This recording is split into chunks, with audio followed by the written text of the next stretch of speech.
গভীর রজনীতে আল্লাহর নবী বিশ্ব নবী রাহমাতুল লিল আলামিন হুজরা শরীফ থেকে প্রচন্ড শীতের মধ্যে বের হয়েছেন। এমনি তাকায়া দেখে একজন বাঁকা হয়ে দাঁড়াইছে, সোজা হয়ে দাঁড়াতে পারে না, কাপড় এইভাবে ধরে রেখেছে। দাঁড়ায় বলেন, আসসালাতু ওয়াসসালামু আলাইকা ইয়া রাসূলুল্লাহ। আল্লাহ নবী বলেন, কে রে তুমি এত গভীর রজনীতে আমাকে সালাম দিচ্ছ? আল্লাহর নবী যেই মাত্র জিজ্ঞাসা করলেন, উনি ডাক দিয়ে, হুজুর আপনি কি আমাকে চিনতে পারেন নাই? আমি আব্দুল্লাহ। আল্লাহর নবী বলেন, কোন আব্দুল্লাহ? ওগো নবীজি, কিছুদিন আগে ইসলাম ধর্ম গ্রহণ করেছি। আমার নাম ছিল আব্দুল উজ্জা, আমি আপনার নামটা পরিবর্তন করে আব্দুল্লাহ রেখেছেন, আমি সেই আব্দুল্লাহ। বলেন, আমার আব্দুল্লাহ তো ধনী বাপ চাচা, তার বাপ চাচা ধনী ব্যবসায়ী ছেলে, সকাল বিকাল কাপড় পরিবর্তন করে আসতো। আজকে তো দেখা যায় গায়ে কাপড় নাই, একটা কাপড়ের টুকরা পরিধান করা, সোজা হয়ে দাঁড়াতে পারে না, তার লজ্জাস্থান খালি হয়ে যায়, হাত দিয়ে ধরে রাখছে কোনো রকমে কাপড়ের টুকরা। আল্লাহর নবী বলেন, আমার আব্দুল্লাহর এই অবস্থা কেন? শীতের মধ্যে তরতর করে কাঁপতেছে, কিন্তু কোনো কথা বলে না, কোনো ডাক দেয় না। নবী গো, অপেক্ষায় বসে আছি, কোন সময় আপনি বের হবেন? আপনার নুরানি চেহারা যদি এক নজর দেখতে পারি, তাহলে আমার অন্তরে আর কোনো দুঃখ থাকবে না। আল্লাহর নবী বলেন, কি হলো তোমার এই অবস্থা কেন?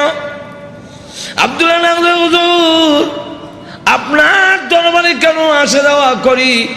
আমার চাচা আমাকে বলেছেন বাড়ি ছেড়ে দিতে হবে, আর না হয় মুহাম্মদের দরবার ছেড়ে দিতে হবে।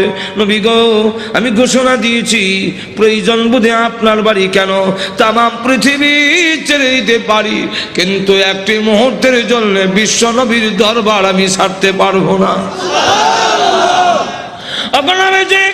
আমাকে বাড়ির থেকে বের করে দিয়েছে, বের হওয়ার সময় বললো, কাপড় চোপড় গুলো দিয়ে যাও, এগুলো তো আমাদের।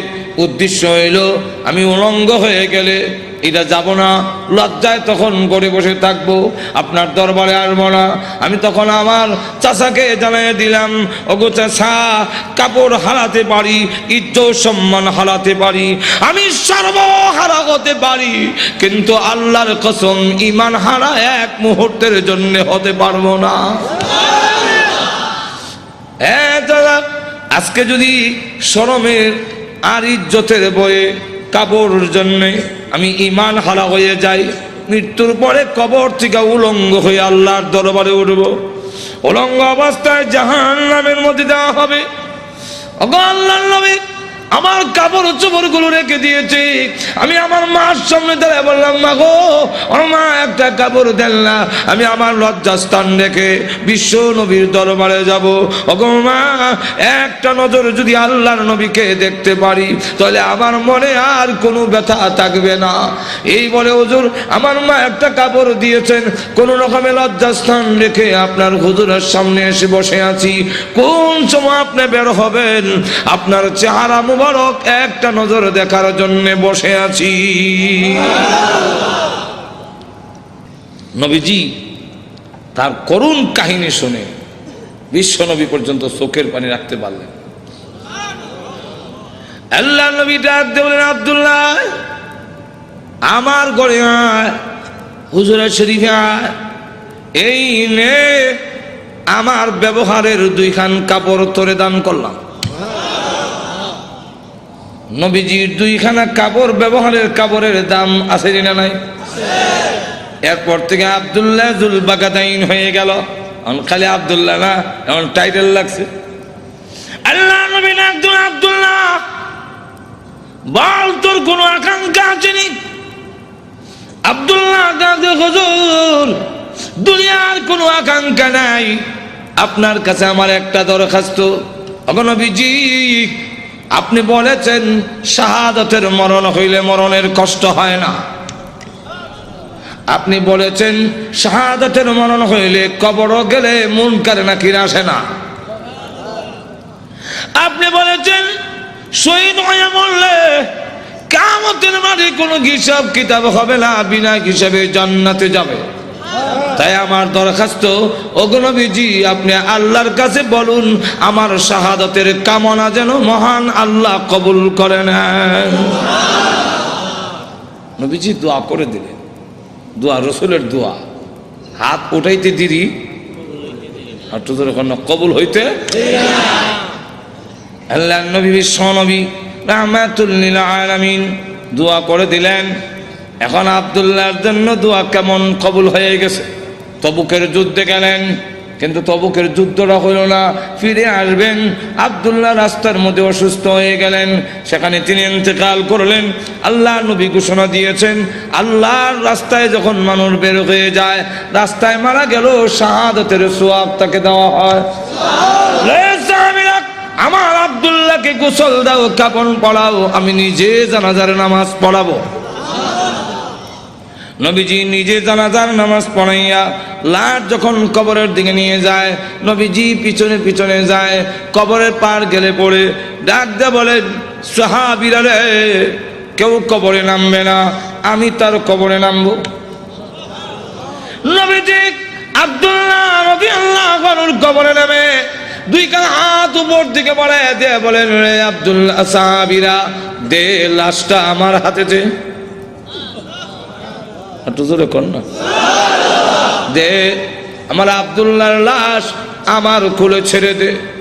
নবীজির কোলে ছেড়ে দিলে নবীজি এইভাবে লাশটা উপর দিকে উঠাইয়া আকাশের দিকে তাকায় বলে, আল্লাহ আমি আব্দুল্লাহর প্রতি খুশি, তুমিও খুশি হয়ে যাও। আল্লাহ এখন আব্দুল্লাহর লাশটাকে আমার কোল থেকে তোমার রহমতের কোলে আমি স্থানান্তর করতে চাই।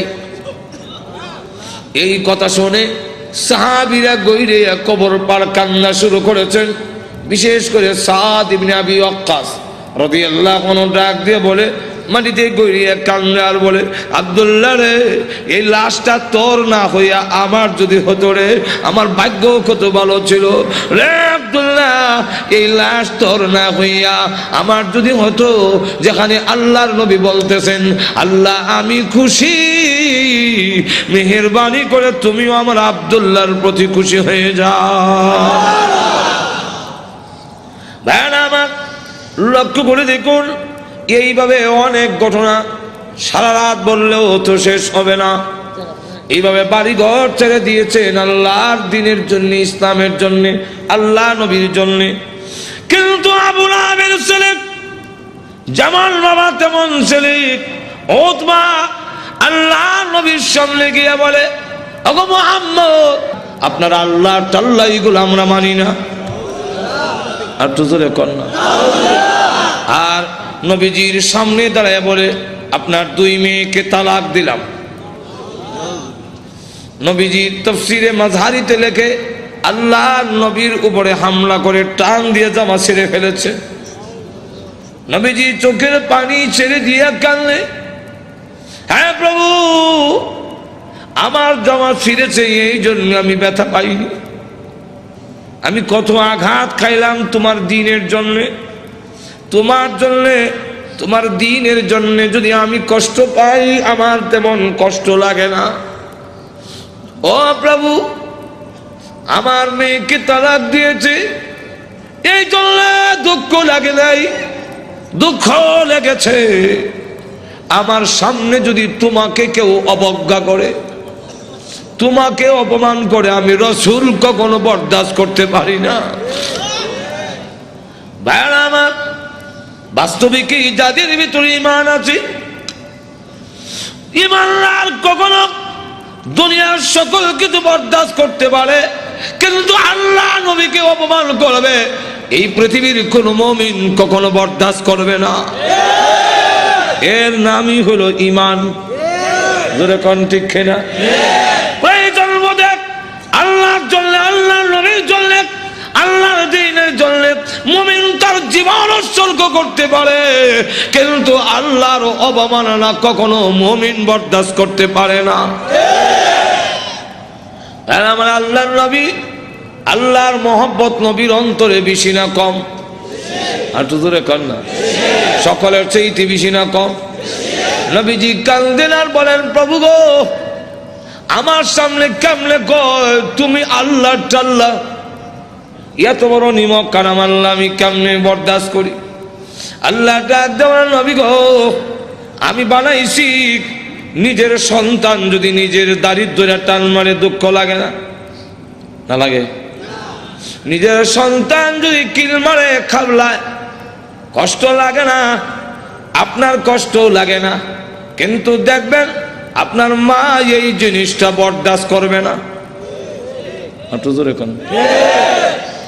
আপনার ছেলে আপনাকে যদি দারিদ্র্যে টান মারে আপনার কিন্তু কষ্ট লাগে না? আপনার যদি খাবলা মারে আপনার কষ্ট লাগে না? মাথা সোলো করে টানে আপনার কষ্ট লাগে না? লাথি মারে কষ্ট লাগে না, কিন্তু আপনার মা যদি দেখে তখন বরদাস্ত করে না। দেখি তাহলে আল্লাহ ডাক দিয়ে বলেন, আমি বানাইছি মানুষ, এই মানুষ যদি আমার সাথে বেয়াদবি করে, আমাকে গালি দেয়, আমার বিরুদ্ধে বলে, এত আঘাত লাগে না, কিন্তু আমার নবীকে যদি কেউ কিছু কয় আমি আল্লাহ বরদাস্ত করি না। আমার নবীর বেয়াদব আমি আল্লাহ ছাড় দেই না। আমার নবীর গায়ে আঘাত করলে আমার কষ্ট লাগে।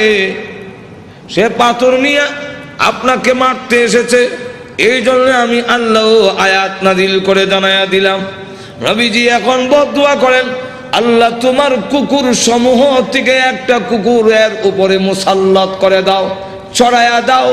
আল্লাহ আবু লাহাবের ছেলে উতবার উপরে তুমি কুত্তা লাগাইয়া দাও।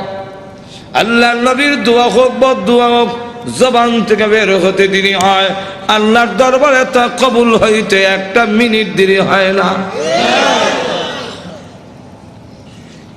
আর না হয় উমর যেখানে তরবারি নিয়ে গেলেন নবীকে মারার জন্য, ঘুরে গেল আর একদিকে, ঘরের কাছে গিয়ে শুনে, সামনে গিয়া শুনলো যে তোমার বোনের জামাই মুসলমান হয়ে গেছে। সেখানে গিয়ে যখন ঘরের সামনে দাঁড়াইছে, শুনে ঘরের ভিতর থেকে কোরআনের আওয়াজ আসে।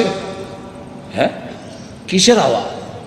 আস্তে আস্তে পড়তেছে, আউযু বিল্লাহি মিনাশ শাইতানির রাজীম। উমরকে কি পড়ে কলজা দিছিল না? বিসমিল্লাহির রহমানির রহিম।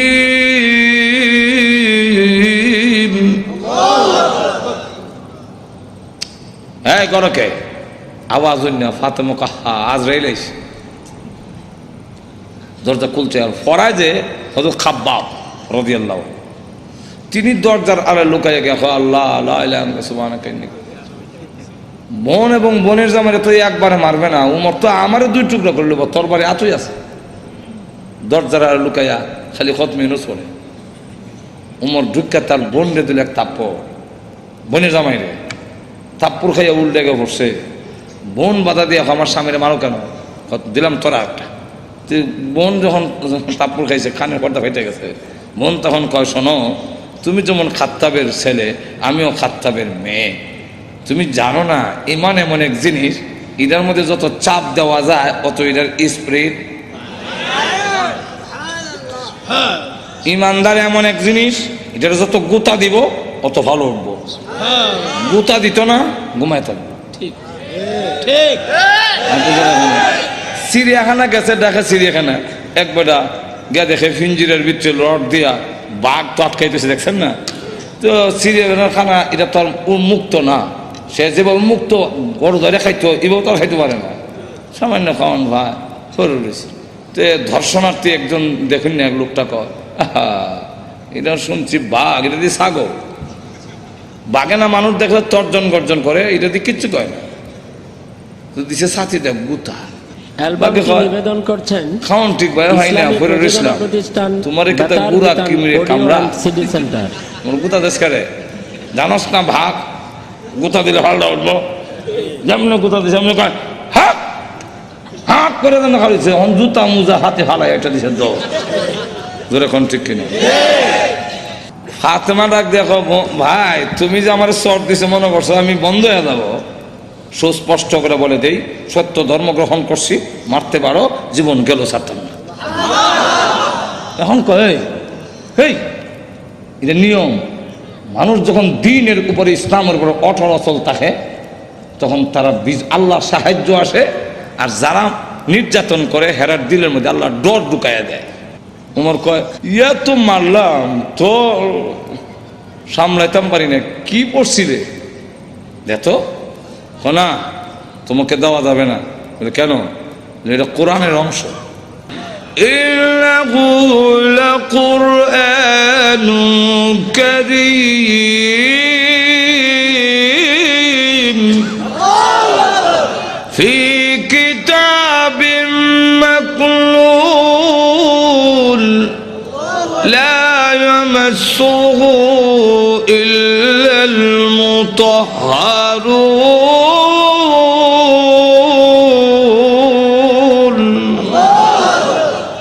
সম্মানিত কোরআন লোহে মাহফুজে সংরক্ষিত, এটা স্পর্শ করা যায় না অপবিত্র অবস্থায়।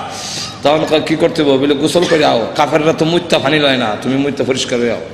দিছে এখন বেরাইছে কোরআন পড়ে, তাহা মা আনজালনা আলাইকাল কুরআনা লিতাশকা।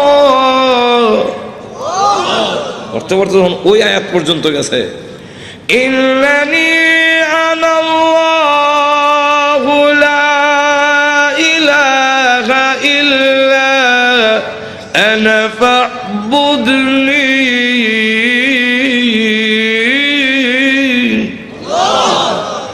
দেখে চোখ থেকে পানি নহর চালু হয়েছে। এমনি ডাক দেখা, বোন আমার মোহাম্মদের দরবারে নিয়ে আসল। তো পর্দার আড়ালে যিনি লুকাই আছিল দরজার আড়ালে, মনে আছে তো? ঘটনা কোনটা আমার উদ্দেশ্য না, ঘটনা হলে তো এইটার মধ্যে 1 ঘন্টা দেবো। ঘটনা হওয়া উদ্দেশ্য না, উদ্দেশ্য রইল ওই কথাটা বুঝে পেলে গা দরজার আড়াল থেকে এমনি কয় আর লুকাই থেকে লাভ নাই। ওখান বুঝে লেছি উমর মারত না। তো সংবাদটা আমি আগে দিলাই, কারো সুসংবাদ আগে দিতে একটা মনের মধ্যে একটা আনন্দ পাওয়া যায়, তো আমি আগে দিলাই। এমনি দরজার বাইরে থেকে আড়াল থেকে বেরিয়ে কয়, হ্যাঁ মা, তাদেরকে কোরআন শরীফ আমি পড়াইছিলাম। আচ্ছা, তো আপনাকে সুসংবাদটা দেওয়ার জন্য বেরিয়েছে, কারণ লুকাই আসলাম। কি সুসংবাদ? বলে দারুল আরকাম, গোপন ঘাঁটি, যেখানে দিন প্রচার করা হয় লুকাই লুকাই এখান থেকে, যার নাম ছিল দারুল আরকাম। এই দারুল আরকামে গত রাত্রে আমি বিশ্ব নবীকে দোয়া করতে শুনছি। আল্লাহ রসুল বলছেন, আল্লাহুম্মা আইজ্জিল ইসলামা বি আহাদিল উমরাইন। আল্লাহ 2টা উমর থেকে একটা উমর ইসলামের ভিতরে এনে ইসলামের শক্তিশালী করে দাও। একটা হলো উমর ইবনুল খাত্তাব, আর একটা হলো উমর ইবনে হিশাম, যার টাইটেল হলো আবু জেহেল। আগে আসলে আবুল হেকম, এরও নাম উমর, আর এই আমিরুল মুমিনিন উনার নামও উমর। আল্লাহ রসুল বলেন, এই 2টা উমর থেকে একটা উমর আমারে দাও। আল্লাহ রাব্বুল আলামিন মনে হয় গত রাত্রের রসুলের দোয়াটা তোমার বেলায় কবুল হয়ে গেছে। কথাটা বুঝছেন তো? রসুল দোয়া করতে দেরি হয়, বোধ দোয়া হোক এরকম। তো এই অবস্থায় দোয়া যখন বোধ দোয়া হোক আর দোয়া হোক কবুল হয়ে যায়, রসুল যখন কইয়া দিলেন কুকুর সমূহ থেকে একটা কুকুর সরাইয়া দাও, এখন দেখেন কি হয়। আবুল আহাবের ছেলে উতবা, সে সিরিয়ার থেকে ব্যবসায়ী কাফেলা নিয়ে আসতেছে। রাস্তার এক জায়গার মধ্যে বিশ্রামের জন্যে তাদের গমের বস্তা, খেজুরের বস্তা তৈছে। এমনি দেখে পাহাড়ের টিলার মধ্যে একটা ভাগ বৈশা, খালি মাথা ঘুরাইয়া আবু লাহাবের ছেলে উতবারে ভালো করে দেখে, যেমন বোঝা যায় গোয়েন্দা অফিসার আসামি দেখতেছে। এমনি সে ডাক দিয়া কয়, ও আমার সাথীরা, বাঘ যেইভাবে আমার দিকে চায় এতে বোঝা যায় মুহাম্মদের বদদুয়া কবুল হয়ে গেছে। তো রসুল তো বলছিলেন কুকুর, এখন তো বাঘ, তো উল্টা দি না, উল্টা না, রসুল কুকুর দিয়া বাঘই বুঝাইছেন। হেরাও বুঝছে, এর কারণ রসুল বাঘ কইয়া কুকুর কইয়া কুত্তা বুঝাইলেন কেমনে? কুকুর মানে বাঘ, বাঘ মানে কুকুর, 2টার একটা মিল আছে। কি মিল? চতুষ্পদ জানোয়ারের মধ্যে কুত্তা হাও আলগি দিয়া পেশাব করে, আর বাঘও হাও আলগি দিয়া পেশাব করে। তাহলে মুতায় মুতায় 2টার একটা মিল আছে। হাইওয়াতুল হাইওয়ান নামক কিতাবের মধ্যে এই ইয়েটা দিচ্ছেন, কথা বুঝছেন? এখন আসুন, তাহলে দেখা গেল এই অবস্থায় সকলে আপনি আমাদের ছেলে, সর্দারের ছেলে, আপনার সিকিউরিটির ব্যবস্থা আমরা করব। আপনি ভয় পাচ্ছেন কেন? সিকিউরিটি তারা করবো। সিকিউরিটি, কত সিকিউরিটি বন্দুক লয়ে খারাপ হিসেবে যায়, লোক নাই, মানুষ নাই, গেল এরকম বহুত ঘটনা। আটো জোরে এখন না, গজব আসবার হইলে ফিরাইতে পারে না। এমন দেখা গেল সিকিউরিটি দিব, তখন তারা সব গমের বস্তা বুঝলেননি আর খেজুরের বস্তা একখানে একত্রিত করে একটা উঁচা পাহাড়ের টিলার মতো মানে সেখানে জায়গা করে দিয়ে বলেন আপনি সেখানে ঘুমান, আমরা নিচেরা ঘুমাবো। বাঘের নিয়ম হইল আগে যারে পায় তারে খায়, তা আমাদেরকে খেয়ে না মেরে খাবে, এর আগে তো না। ঘুমান মানুষ সব ঘুমাইছে, হ্যাঁ নাক ডাকা, যখন নাক ডাকা আরম্ভ হয়েছে বাঘে কয় আমার যাওয়ার টাইম হয়েছে। আল্লাহ যাইবার আগে গন্ধটা তোর নাক ফিট করে দেয়, এই গন্ধে যারে পাবি তারে ধরবি, উল্টা পাল্টা ধরিস না। বাঘ গিয়া যতদিক ঘুমাইছে সবটিকে চেক করে, কারণ প্রত্যেকের শরীরে আলাদা একটা ছোট সময় বাইসাব যখন কোথায় গেঞ্জি রানলে আমার গেঞ্জি রানিচ্ছেন, তখন কোন গেঞ্জি আব্বার কোনটা বাইসাব বুঝতাম কেমনি, আর নিলে থাপ্পর খাম উল্টা হল্টা নিলে তো নাকও লাগাইতাম, নাকও লাগাই বুঝতাম এটা আব্বার গেঞ্জি, এটা বাইসাব গেঞ্জি, গন্ধের শরীরে একটা গন্ধ হ্যাঁ। তো বাঘে গিয়ে সবচেয়ে চেক করে গন্ধ তো মিলে না, আমার আসামি কো মাথা ঘুরাই দেখে বস্তার ঘুরে একটা ঘুমায় নাকটা হাইতেছে, তাহলে এটা দেখে বেরি লাভ দিয়ে বস্তার উপর উঠছে, ওইটা নাক লাগাইতে এই যে আমার আসামি বলা হচ্ছে, নিচে নিয়া মাথা এখানে, পা এখানে, হাত এখানে, নারী বুড়ি এখানে, আলাদা আলাদা করিয়া মাছের ভাগার মতো ছড়াইয়া বাঘ আবার গিয়া টিলাত বৈশা পলকহীন দৃষ্টিতে তাকে রয়েছে। এরা ঘুম থেকে উঠতে যখন চিৎকার দিবে আমি আনন্দ করব, আল্লাহ এবং নবীর দুশমনরে আমি খতম করেছি। এরা ঘুম থেকে সিকিউরিটি দিল, সিকিউরিটি আমাদের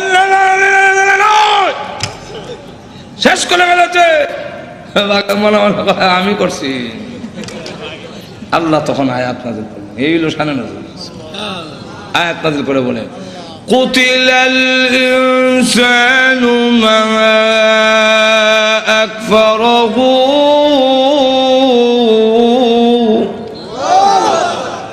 মানুষ ধ্বংস হয়েছে নি, আর তো জোরে কন রক্ষা করতে পারছে? আপনি আমিও ধ্বংস হব মরণের সময়, কেউ আমাদের রক্ষা করতে, আর তো জোরে কন কাল্লা ইযা বালাগাতিত তারাকিয়া ওয়া কিলা মান রাক,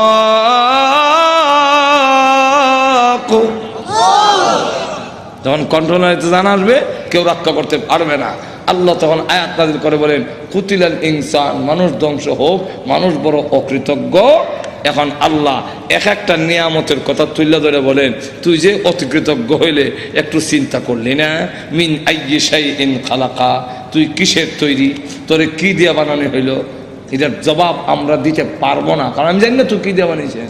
এর লাগে আল্লাহ নিজেই জবাব দিয়েছেন, মিন নুতফা, নাফাক পানি দিয়ে বানাইছি, যেটা অত্যন্ত ঘৃণিত, আমি আল্লাহ এত সুন্দর করে তোরে বানাইলাম।